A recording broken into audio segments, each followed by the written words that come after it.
Most of us have heard about the Big Bang Theory. Also, most of us labor under a misconception of what it was. It was not an explosion at all. In 5 minutes, you will have a working knowledge of what the Big Bang was, and how it instantaneously started to expand into the universe. Welcome back to Explaining Difficult Stuff. In simple terms, we will explain one of the most mind-boggling topics of all time. Thanks to advances in technology, we have come up with a precise scenario of how the universe started. Let's jump in. The Big Bang is the name given to the exact moment the universe came into existence. It started as something much smaller than a marble and instantly started expanding. It is still expanding today. This means that the further you look back, the closer things in the universe were to each other.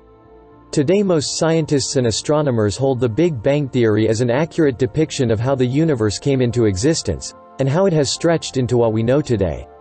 The phrase was first used in 1927 by the astronomer Georges Lemaitre.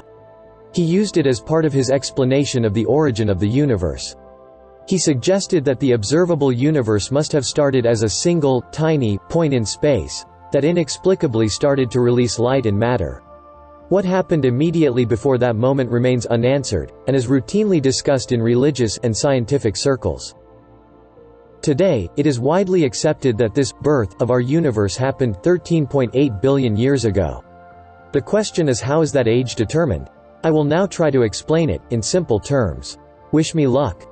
Using today's telescopes and related technologies, scientists can easily determine how fast galaxies are moving, and how distant they are. Knowing this information, by looking backward, it can be estimated where they were located at some previous point in time. Now, if you look at multiple galaxies and know how fast each is traveling, you can determine where they all were, 1, 2, or 10 billion years ago. Are you with me so far? Now the kicker. If you keep looking back 13.8 billion years, you will see that they were all together in the same place. That place would be within that very tiny particle that emerged at the time of the Big Bang. At that point, the universe came into existence and immediately began expanding. The Big Bang was not an explosion of matter thrown outward to fill empty space. Instead, space itself had expanded, giving more room to what was in it. This growth increased the distance between objects. In other words, it was a sudden, rapid expansion that happened about 13.8 billion years ago. It started as an extremely small mixture of tremendously hot, dense particles mixed with light and energy.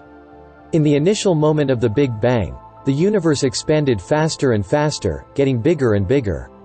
Keep in mind that we are talking about the entire universe, which includes the stars, planets, and galaxies that we can see, as well as those that are not visible.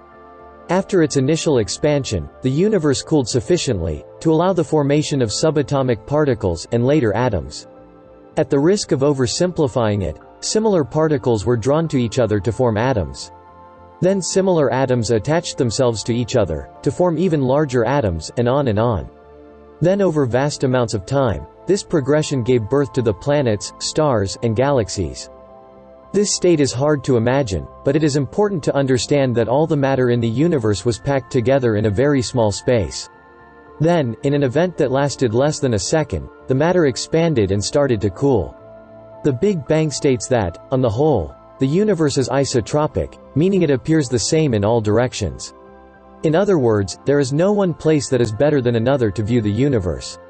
After the initial moment of the Big Bang, the universe continued to expand, but not at the same rate as in the beginning.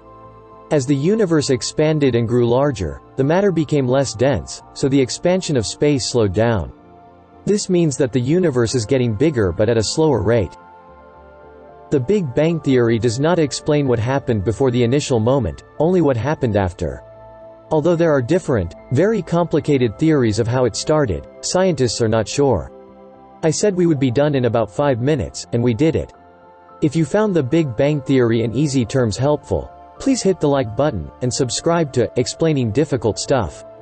You will be notified each week when a new video is posted. We appreciate it. It gives us the incentive to keep reaching out to people of all ages with our videos. Thanks for watching Explaining Difficult Stuff. For further research about the Big Bang Theory, a link is provided in the description. By the way, there is no cure for curiosity.